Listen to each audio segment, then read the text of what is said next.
Christianity ఇప్పుడు ఇండియాలో బాగా ట్రోల్ అవుతున్న రిలీజన్ విషయం మనందరికీ తెలుసు.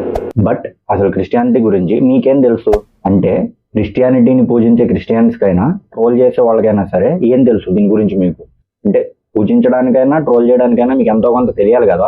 ఈ వీడియోలో మనం క్రిస్టియానిటీ గురించి పూర్తిగా మాట్లాడుకుందాం. Like how it started, how it evolved and ఇండియాలో అది ఎలా గ్రో అయింది అని పూర్తిగా మాట్లాడుకుందాం. మనం మన డే టు డే లైఫ్ లో క్రిస్టియానిటీ గురించి ఏదో ఒక మూల చూస్తూనే ఉంటాం. లైక్ చర్చెస్, బైబుల్, క్రిస్మస్ అనో, లేకపోతే మన ఫ్రెండ్స్ లో ఎవరో క్రిస్టియన్స్ ఉంటారు. సో ఇలా ఎక్కడో ఒకటి చూస్తూనే ఉంటాం. బట్ యాక్చువల్ గా క్రిస్టియానిటీ ఎలా స్టార్ట్ అయింది అని ఎప్పుడైనా డౌట్ వచ్చింది మీకు? అది ఎలా ఒక రిలీజియన్ లో ఎవాల్వ్ అయింది? ఈ రిలీజియన్ డైరెక్ట్ గా క్రిస్టియానిటీలో పుట్టిందా, లేకపోతే టైం టు టైం ఎవాల్వ్ అయిందా? సో ఇలాంటి డౌట్ మనలో చాలా మందికి ఉంటాయి. ఈ వీడియోలో మనం వాటన్నిటిని క్లియర్ గా చూద్దాం. ఈ వీడియోలో మనం ఈ రిలీజియన్ గురించి సపోర్ట్ చేస్తూ ఆర్ అటాక్ చేస్తూ మాట్లాడడం. జస్ట్ ఫ్యాక్ట్స్ ఏంటి, హిస్టరీలో ఏం జరిగింది, ఇవి మాత్రం మాట్లాడుకుందాం. సో ఇది డివోషనల్ వీడియోలో కాకుండా ఒక ఎడ్యుకేషనల్ ఆర్ అనలిటికల్ వీడియోలో చూడండి. ఒక రిలీజియన్ గురించి పూర్తిగా తెలుసుకోవడానికి ట్రై చేయండి. పార్ట్ 1, క్రిస్టియానిటీ స్టార్ట్ అవ్వడానికి ముందు ఏం జరిగింది? ఫస్ట్ థింగ్, క్రిస్టియానిటీ సడన్ గా పుట్టలేదు. జీసస్ పుట్టక ముందు నుంచి అండ్ జీసస్ బతుకున్న టైంలో కూడా జూడియాయిజం అనే ఒక ఐడియాలజీ ఆ టైంలో చాలా ఇన్ఫ్లుయెన్స్ గా ఉండేది. అంటే జూస్ ఆ టైంకే వన్ గాడ్ అనే ఒక కాన్సెప్ట్ ని క్లియర్ గా నమ్ముతున్నారు. ప్లస్ ఇంకొక పాయింట్ ఏంటంటే, రోమన్ ఎంపైర్ రూల్లో ఉన్నప్పుడు గ్రీక్ ఫిలాసఫీ గట్టి ఇన్ఫ్లుయెన్స్ లో ఉండేది. సో జూయిష్ సొసైటీలో క్రిస్టియానిటీ ఒక రీఫార్మ్ లాగా స్టార్ట్ అయింది. పార్ట్ 2, జీసస్ ని హిస్టోరియన్స్ ఎలా డిస్క్రైబ్ చేశారు ఆర్ ఎలా చూశారు. ఇక్కడ ఒక సెన్సిటివ్ పాయింట్ ఉంటుంది, చాలా క్లియర్ గా చెప్తాను వినండి. హిస్టోరియన్స్ ఏం చెప్పారు అంటే, జీసస్ అనే ఒక పర్సన్ ఎగ్జిస్ట్ అయి ఉన్నాడు అని చెప్పారు. బట్ వాళ్ళ ప్రకారం జీసస్ ఏంటంటే ఒక teacher, preacher and Kingdom of God గురించి ప్రీచ్ చేయడానికి వచ్చిన ఒక పర్సన్ అండ్ సోషల్ రిఫార్మర్ గానే వాళ్ళు గుర్తించారు. ఇంపార్టెంట్ లైన్ ఏంటంటే, జీసస్ ఆయనంతటా ఆయన ఎప్పుడు క్రిస్టియానిటీని స్టార్ట్ చేస్తున్నాను అని చెప్పలేదు. జీసస్ టీచింగ్స్ అన్ని జూడియాయిజం కాన్సెప్ట్ మీదే ఉన్నాయి. క్రిస్టియానిటీ కాన్సెప్ట్ మీద జీసస్ ఎప్పుడు చెప్పలేదు. బట్ క్రిస్టియానిటీ అనే రిలీజియన్ జీసస్ డెత్ తర్వాత వాళ్ళ డిసైపుల్స్ స్టార్ట్ చేశారు. పార్ట్ 3, జీసస్ తర్వాత. జీసస్ డెత్ తర్వాత వాళ్ళ ఫాలోవర్స్ ఎవరైతే ఉంటారో వాళ్ళు ఈయన చనిపోయిన తర్వాత లేచారు అని గట్టిగా నమ్మారు. ఈ నమ్మకాన్ని అన్ని చోట్ల స్ప్రెడ్ చేయడం స్టార్ట్ చేశారు.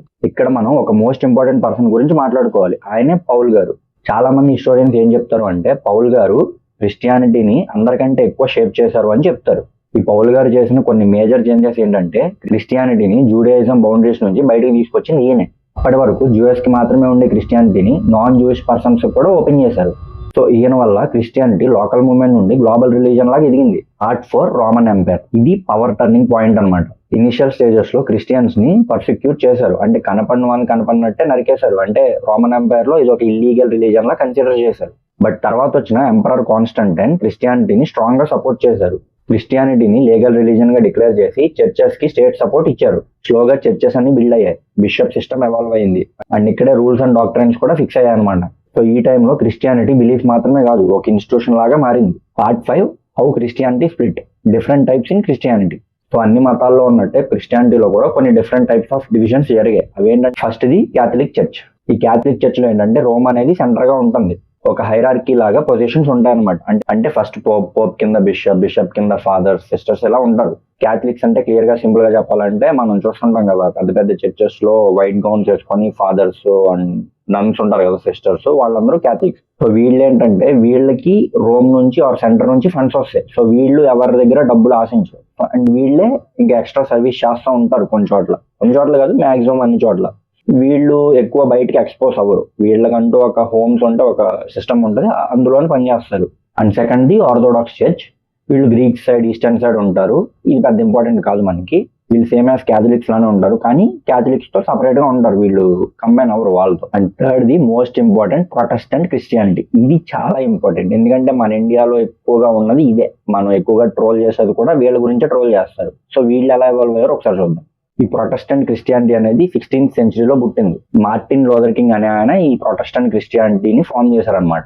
అంటే స్టార్ట్ చేసి ఈయనే బీజం వేశారు. వీళ్ళకి ఏంటంటే, ఈ పోప్ అనే వాళ్ళు సుప్రీం కాదు, బైబిల్ అనేది సుప్రీం. అంటే మనం చూస్తుంటాం కదా కొన్ని ఇంటర్వ్యూస్ లో, మీ అమ్మ నాన్న కంటే బైబిల్ ఎక్కువ అంటే, మా అమ్మ నాన్న కంటే నాకు బైబిల్ ఎక్కువ, మా వైఫ్ కంటే బైబిల్ ఎక్కువ, నా పిల్లల కంటే బైబిల్ ఎక్కువ అంటారు కదా. సో వీళ్ళకి సుప్రీం అథారిటీ బైబిల్ అనమాట.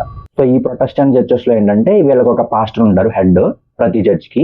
ఈ రిలీజన్ లో పాస్టర్ చాలా ఎక్స్పోజ్ అవుతారు. లైక్ అందరి దగ్గరికి వెళ్ళడం, ప్రేయర్స్ చేయడం, లైక్ ఎక్కువగా కన్వర్షన్స్ జరిగేది మేజర్ గా దీంట్లోనే. అండ్ ఈ ప్రొటెస్టెంట్స్ లోనే చాలా సబ్ గ్రూప్స్ ఉంటాయి అనమాట. Like one religion many interpretations లాగా. సో ఇది వరల్డ్ లో ఉండే క్రిస్టియానిటీ. అండ్ ఇప్పుడు ఇండియాకి క్రిస్టియానిటీ ఎలా వచ్చిందో ఒకసారి చూద్దాం. మనందరం కామన్ గా ఏమనుకుంటాం అంటే బ్రిటిష్ వాళ్ళు క్రిస్టియానిటీ ఇండియాకి తీసుకొచ్చారు అని అనుకుంటాం. కానీ హిస్టరీలో ఏం చెప్పారంటే క్రిస్టియానిటీ బ్రిటిష్ వాళ్ళ కంటే ముందే ఇండియాలో ఉంది. ట్రెడిషన్ ప్రకారం 1st century ADలోనే సెయింట్ థామస్ గారు ఇండియాకి వచ్చారు కేరళ కోస్ట్ కి. సో ఆ టైంలోనే సిరియన్ క్రిస్టియన్స్ ఫామ్ అయ్యాయి. ఆ టైంలో క్రిస్టియానిటీ ఇప్పుడు మనం చూసే ఫారిన్ కంట్రీస్ లో ఉన్నట్టుగా ఉండేది కాదు. ఆ టైంలో ఇండియన్ కల్చర్స్ లోనే క్రిస్టియానిటీ ఎవాల్వ్ అయింది, బట్ లేటర్ గా స్ప్రెడ్ అయింది. And next part colonial period లో క్రిస్టియానిటీ ఎలా స్ప్రెడ్ అయింది ఆర్ ఎవాల్వ్ అయింది. మనందరికీ తెలుసు 1498 లో వాస్కో డి గామా ఇండియాకి వచ్చారు. అలా వచ్చినప్పుడు గోవా కోస్టల్ ఏరియాస్ లో సెటిల్ అయ్యారు. క్రిస్టియానిటీని యాక్టివ్ గా స్ప్రెడ్ చేశారు ఆయన. లైక్ ఎలా అంటే చర్చెస్ బిల్డ్ చేశారు, మిషనరీస్ ఎస్టాబ్లిష్ చేశారు, and sometimes forceful conversions కూడా జరిగాయి. ఇక్కడ ఏంటంటే క్రిస్టియానిటీ స్టేట్ పవర్ తో లింక్ అవడం స్టార్ట్ అయింది. And next the Dutch role, very important people, but వీళ్ళ గురించి చాలా తక్కువగా హిస్టరీలో చెప్పారు. వీళ్ళు Andhra and Tamil Nadu coastal areas లో సెటిల్ అయ్యారు. ఫస్ట్ లో ప్రొటెస్టెంట్ క్రిస్టియానిటీని ఇండియాలో స్ప్రెడ్ చేసి వీళ్ళే. ఇప్పుడు వీళ్ళ వల్లే మనం ఎంత చూస్తున్నాం ఇండియాలో ప్రొటెస్టెంట్స్ క్రిస్టియానిటీ అలా ఇన్ఫ్లుయెన్స్ అవుతుందో. బట్ డచ్ రూల్ చేసిన టైంలో ఈ క్రిస్టియానిటీ లిమిటెడ్ ఏరియాస్ లో మాత్రమే ఉంది. And next British period, here comes the turning point. They are the biggest game changers of Christianity. ఇదైతే మనందరికీ తెలుసు. ఎందుకంటే క్రిస్టియానిటీని ఒక రిలీజియన్ లా కాకుండా ఒక సిస్టమ్ లా స్ప్రెడ్ చేసింది వీళ్ళే. బ్రిటిష్ వాళ్ళు మిషనరీస్ ని ఎస్టాబ్లిష్ చేశారు. వాళ్ళు మేజర్ గా ఫోకస్ చేసింది హెల్త్, ఎడ్యుకేషన్ అండ్ లాంగ్వేజ్ మీద. స్కూల్స్, కాలేజెస్, హాస్పిటల్స్ ఇలా చాలా వరకు స్టార్ట్ చేశారు. సో కామన్ పీపుల్ కి Christianity equal to modern education plus social mobility. So వీళ్ళు ఇంగ్లీష్ ఎడ్యుకేషన్ స్టార్ట్ చేశారు. బైబుల్ ని రీజనల్ లాంగ్వేజెస్ లో కన్వర్ట్ చేశారు. లైక్ తెలుగు, తమిళ్, మలయాళం ఇలా కొన్ని రీజనల్ లాంగ్వేజెస్ లో స్టార్ట్ చేశారు, బెంగాలీ కూడా. సో ఇక్కడ రిజల్ట్ ఏమొచ్చింది, వాళ్ళకి క్రిస్టియానిటీ రీజనల్ లాంగ్వేజెస్ లో స్ప్రెడ్ అవడం స్టార్ట్ చేసింది. సో ఇది బిగ్ అచీవ్మెంట్ వాళ్ళకి ఆ టైంలో. మెనీ ఇండియన్ ఇంటెలెక్చువల్స్ ఎవరైతే ఉన్నారో వాళ్ళు క్రిస్టియానిటీలోకి కన్వర్ట్ అవ్వడం స్టార్ట్ చేశారు. And most important thing, caste system ఏదైతే ఇండియాలో ఉందో ఆ టైంలో అది వాళ్ళకి బిగ్గెస్ట్ అడ్వాంటేజెస్ లో మారింది. హిస్టోరియన్స్ ఈ విషయాన్ని చాలా స్ట్రాంగ్ గా పాయింట్అవుట్ చేశారు. ఆ టైంలో ఎలా ఉండేదంటే హిందూ క్యాస్ట్ సిస్టమ్ లో అన్టచబిలిటీ చాలా ఎక్కువగా ప్రాక్టీస్ చేసేవాళ్ళు. లైక్ ఎలా అంటే తక్కువ కులం వాళ్ళని టెంపుల్స్ లో కూడా రానిచ్చేవాళ్ళు కాదు, కొన్ని ఇళ్లలోకి రానిచ్చేవాళ్ళు కాదు, ముట్టుకునే వాళ్ళు కూడా ఉండేది. అన్టచబిలిటీ ఎక్కువగా ఉండేది కదా. సో దాన్ని బ్రిటిష్ వాళ్ళు చాలా అడ్వాంటేజెస్ గా తీసుకున్నారు. లైక్ ఎలా అంటే equality, dignity and education provide చేశారు వాళ్ళకి. మేజర్ గా ట్రైబల్ పీపుల్ ని, కోస్టల్ ఏరియాస్ లో ఉండే వాళ్ళని టార్గెట్ చేశారు వాళ్ళు. వాళ్ళు ఏం చెప్పారు, మీకు మా రిలీజన్ లో కన్వర్ట్ అయితే మీకు ఫుడ్ ఇస్తాం, షెల్టర్ ఇస్తాం, అండ్ మీకు ఈక్వాలిటీ అండ్ ఈక్వల్ గా ఉండేలా చూసుకుంటాము, సొసైటీలో డిగ్నిటీ ఉండేలా చూసుకుంటాము అని చెప్పారు. సో జనాలు ఎవరైతే వీటిలన్నిటి వల్ల ఇబ్బంది పడుతున్నారో, అన్టచబిలిటీ వల్ల అండ్ ఈ ఆపరేషన్ వల్ల, వాళ్ళు క్రిస్టియానిటీలో కన్వర్ట్ అయ్యారు. సో మనం ఇప్పుడు దీన్ని తప్పుపట్టాల్సిన అవసరం లేదు. ఎందుకంటే ఆ టైంలో ఫుడ్, షెల్టర్ దొరుకుతున్నాయి, మంచి ఎడ్యుకేషన్ దొరుకుతుంది వాళ్ళ పిల్లలకి అనుకొని వాళ్ళు కన్వర్ట్ అయ్యారు. అది తప్పని నేను అనుకోవట్లేదు. ఎందుకంటే ఒక రిలీజియన్ లో దొరకకపోతే అది ఇంకో రిలీజియన్ లో దొరుకుతుంది. వాళ్ళు ఆఫర్ చేశారు, సో వాళ్ళు వెళ్ళిపోయారు. సో అది తప్పని నేను అనట్లేదు. సో ఆ టైంలో Christianity became social escape route for many communities. So ఇది బిలీఫ్ యాంగిల్లో కన్నా సోషల్ రిఫార్మ్ యాంగిల్లో చూస్తే చాలా బాగుంటుంది. ఇక్కడ చాలా కన్వర్షన్స్ ఎలా జరిగాయి అంటే క్రిస్టియానిటీ మీద నమ్మకంతో కాదు, సోషల్ రీజన్స్ వల్ల జరిగాయి. అంటే వాళ్ళకున్న ఇబ్బందుల వల్ల క్రిస్టియానిటీలో కన్వర్ట్ అయ్యారు, వాళ్ళు ఆఫర్ చేసేది నచ్చి. సో సింపుల్ గా చెప్పాలి అంటే క్రిస్టియానిటీ జీసస్ తో స్టార్ట్ అవ్వలేదు, జీసస్ చనిపోయిన తర్వాత స్టార్ట్ చేశారు. నా పర్సనల్ థియరీ ఏంటంటే బిఫోర్ కామన్ ఎరాలో ఏదైతే అంటే వరల్డ్ మొత్తం క్యాస్ట్ సిస్టమ్ మీద చాలా ఎక్కువగా రన్ అవుతుంది. అండ్ ఈ అన్టచబిలిటీ ఇవన్నీ చాలా ఎక్కువగా ఉన్నాయి. అది మన ఇండియాలోనే కాదు, వరల్డ్ మొత్తంలో ఉన్నాయి. తక్కువ క్యాస్ట్ వాళ్ళు ఎవరైతే ఉంటారో వాళ్ళని టెంపుల్స్ లోకి అండ్ రిలీజియస్ ప్లేసెస్ లోకి, రిచువల్స్ లోకి అలౌ చేసేవాళ్ళు కాదు. సో దాన్ని మార్చడం కోసం ఒక ఫేస్లెస్ గాడ్ ని క్రియేట్ చేశారు. సో దాని వల్ల ఈ క్రిస్టియానిటీ ఎవాల్వ్ అయిందని నేను అనుకుంటాను. అంటే ఎలా అంటే ఇప్పుడు క్రిస్టియానిటీలో దేవుడికి ఫేస్ అనేది లేదు. Like Jesus is not the God, Jesus himself never told he's a God, is just a messenger and his father is the God.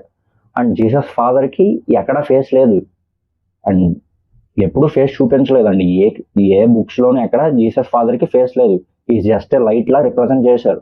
So దానివల్ల ఏంటంటే వీళ్ళకంటూ ఒక సపరేట్ రిలీజియన్ క్రియేట్ చేసుకోవచ్చు, వీళ్ళకంటూ ఒక సపరేట్ గాడ్ ని క్రియేట్ చేసుకొని వాళ్ళకి నచ్చింది పూజలు చేసుకోవచ్చు అన్న ఉద్దేశంతో వీళ్ళు తీసుకొచ్చారు. సో దాన్ని క్యారీ ఫార్వర్డ్ చేస్తూ జీసస్ ని దేవుడిలో కొలుస్తున్నారు. ఇది తప్పు అని నాకు అనిపించట్లేదు. బట్ నేను చెప్పాలనుకున్నది ఏంటంటే ప్రజెంట్ ఇండియాలో ఈ మతం పేరు చెప్పుకొని చాలా మంది మోసాలు చేస్తున్నారు. లైక్ ఈ 10% షేర్ ఇన్ యువర్ శాలరీ, అంటే శాలరీలో 10% దశమ భాగం ఇవ్వడం, ఈ దేవుడు నువ్వు గుడికి రాకపోతే చర్చికి రాకపోతే ప్రేయర్ చేయకపోతే నిన్ను దేవుడు శిక్షిస్తాడు, చనిపోయిన తర్వాత నరకంలో పడేస్తాడు, ఇవన్నీ వాళ్ళ ప్రాఫిట్ కోసం చేసుకున్న మాటలు. అవన్నీ మీరు అన్ని నమ్మకండి. మేజర్గా ఎవరైతే క్రిస్టియన్స్ ఉంటారో వాళ్ళన్నీ నమ్మకండి. ఎందుకంటే దేవుడు అనేవాడు మనకలా మనిషి కాదు. First thing is a super conscious అనమాట. ఈ super being, super natural being ఏదో ఒకటి అనుకోండి. అవును, మనకలా మనిషి అయితే ఇక ఆయనకి మనకి తేడా ఏముంది? ఏ రిలీజన్ అయినా సరే దేవుడు అనేవాడికి ఒక మంచి మనసు ఉంటుంది తప్ప శిక్షించడం, లేకపోతే జలసీ ఫీలింగ్, కోపం, ద్వేషం ఇవన్నీ ఉండవు. నువ్వు గుడికి వెళ్ళకపోతే దేవుడు ఏం శిక్షించడు నిన్ను. లేకపోతే ఏదైనా ఇంపార్టెంట్ రీజన్ నువ్వు మానేస్తే దేవుడు నిన్ను శిక్షిస్తాడా? కొంతమంది అయితే మరీ దారుణంగా 10% షేర్ ఇవ్వకపోతే నీకు అసలు స్వర్గంలో ప్లేసే లేదు, నిన్ను నరకంలో పడేస్తాడు. నువ్వు డైలీ ప్రార్థన చేయకపోతే దేవుడు నిన్ను శిక్షిస్తాడు.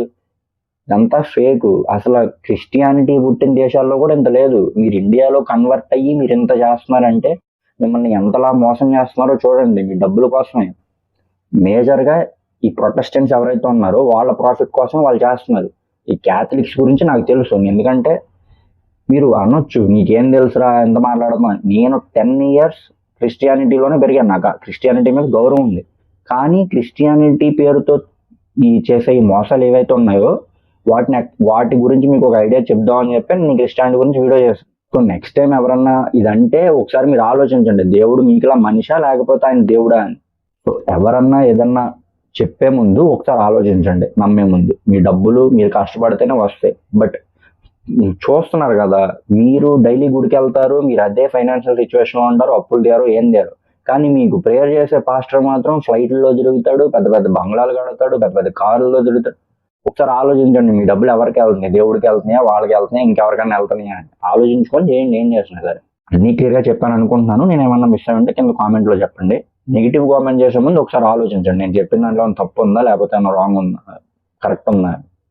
Thank you and subscribe to Ashok Explains.